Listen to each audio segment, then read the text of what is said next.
Hello good morning students. आज का हमारा टॉपिक है गुडविल। आज हम क्या पढ़ने वाले हैं? गुडविल के बारे में। नेचर इसका क्या है, इसके फीचर्स क्या हैं, कहाँ कहाँ इसकी बेटा नीड है, गुडविल को हम वैल्यूड क्यों करते हैं और इसको वैल्यू करने के कौन कौन से मेथड्स हैं, यानी कि इसके एवेल्युएशन के मेथड्स कौन कौन से हैं। ये सब चीज़ें बेटा आज हम टॉपिक में पढ़ने वाले हैं। ठीक है।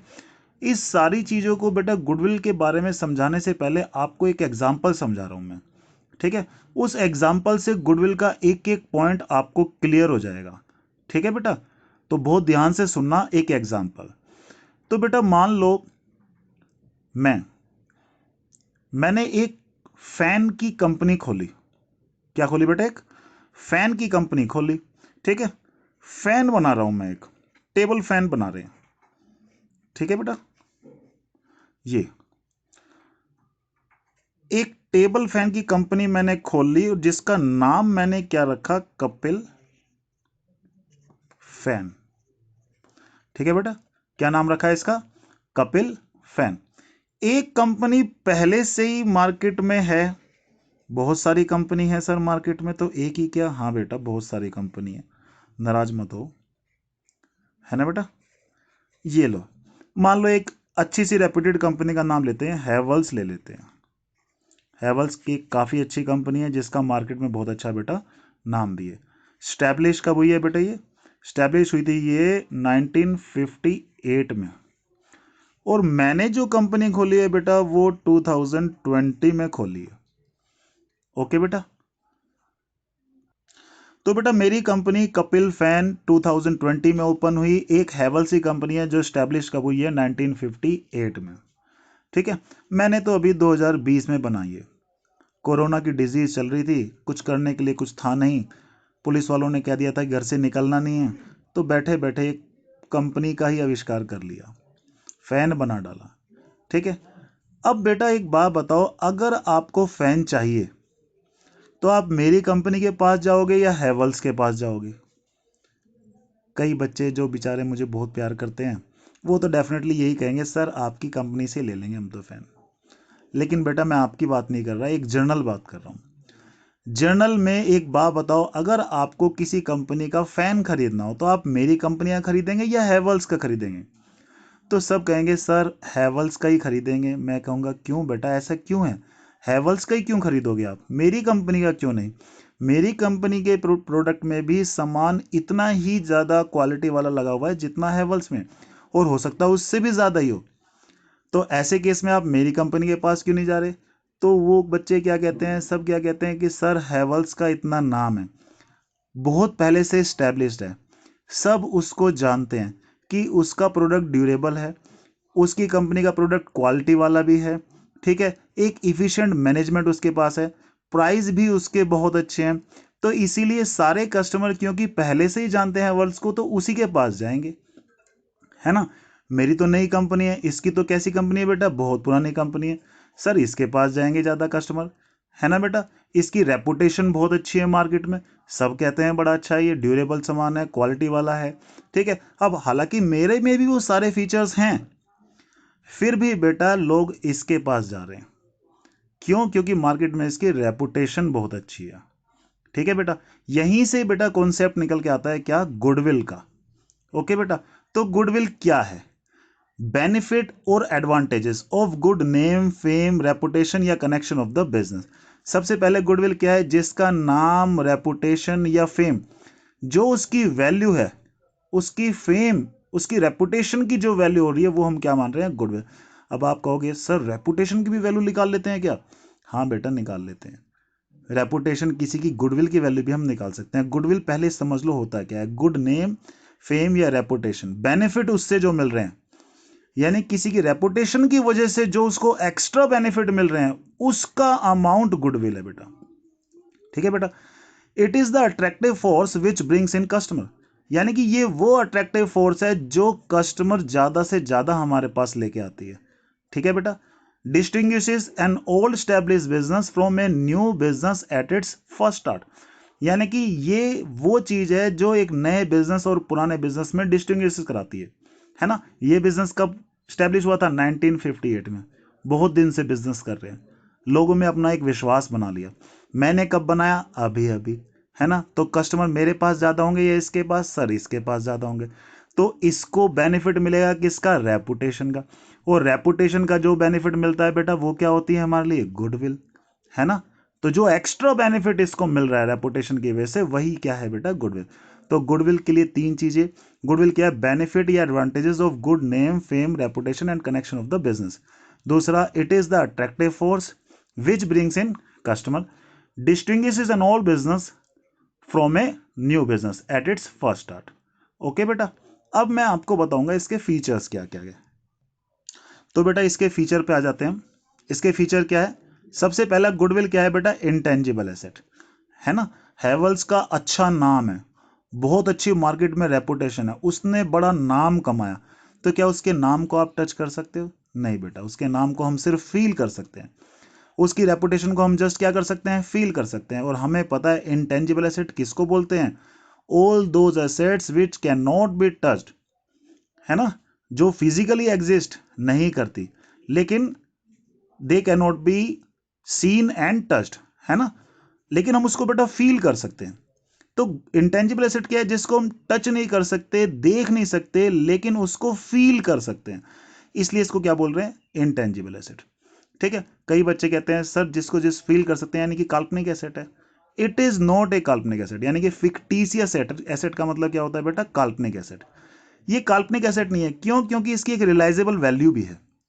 ध्यान रखना बेटा, फिक्टिशियस एसेट की रियलाइजेबल वैल्यू नहीं होती। एक टर्म आएगा फिक्टिशियस एसेट जो आप बार बार पढ़ोगे। फिक्टिशियस मतलब काल्पनिक एसेट। ठीक है। ये क्या है?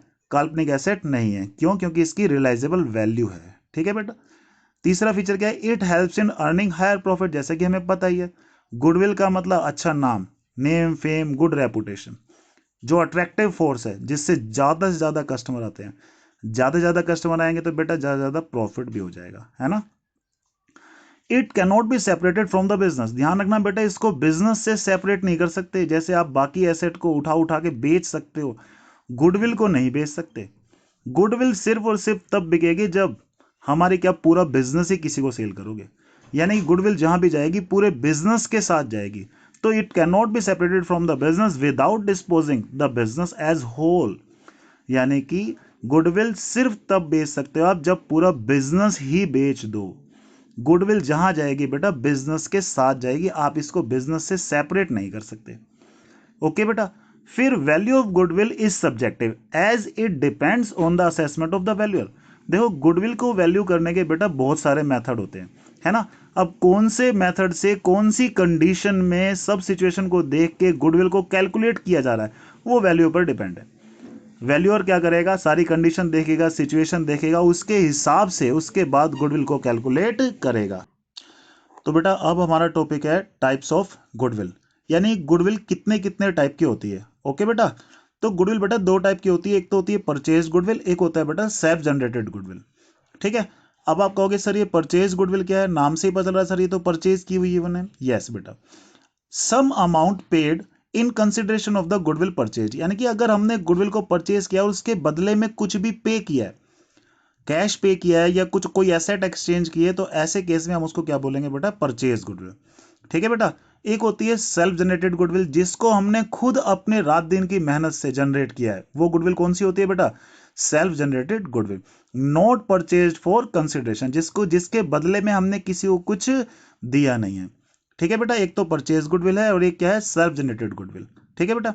फिर आते हैं बेटा अकाउंटिंग स्टैंडर्ड्स 26 पे।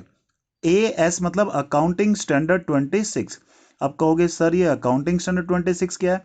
तो बेटा बता दूं मैं आपको, institute of chartered accountant of India ने क्या कर रखा है? कुछ अकाउंटिंग स्टैंडर्ड्स बना रखे हैं, जिनके थ्रू कुछ ट्रीटमेंट उन्होंने प्रिस्क्राइब कर रखे हैं कि इन इन चीजों के लिए ये वाले रूल अप्लाई होंगे। तो अकाउंटिंग स्टैंडर्ड 26 में इंटेंजिबल एसेट के बारे में दे रखा है। गुडविल क्या है? Intangible asset. तो इंटेंजिबल एसेट बेटा क्या है कि परचेज्ड अगर गुडविल होगी सिर्फ तभी रिकॉर्ड करेंगे हम बुक्स में, अगर सेल्फ जनरेटेड गुडविल होगी तो रिकॉर्ड बेटा नहीं करेंगे। ठीक है बेटा। जब हम इसको रिकॉर्ड करेंगे परचेज गुडविल को, तो ध्यान रखना विद इन 10 ईयर्स हमें इसको अमोर्टाइज करना होता है। बेटा डेप्रीशिएशन वर्ड तो आपको पता होगा, बिल्डिंग, प्लांट, फर्नीचर, इन सबको क्या करते हैं? डेप्रीशिएट, यानी कि इनकी जब वैल्यू कम होती है तो बेटा उसको क्या बोलते हैं? डेप्रीशिएशन। लेकिन बेटा गुडविल यानी कि इंटेंजिबल एसेट कोई भी ऐसी होती है जिसकी वैल्यू जब कम होती है तो उसको बेटा अमोर्टाइज्ड बोलते हैं। ठीक है, गुडविल को 10 साल के अंदर अंदर अमोर्टाइज करना होता है, या फिर जो उसकी यूजफुल लाइफ हो उसके अंदर अंदर 10 साल से ज्यादा नहीं होना चाहिए।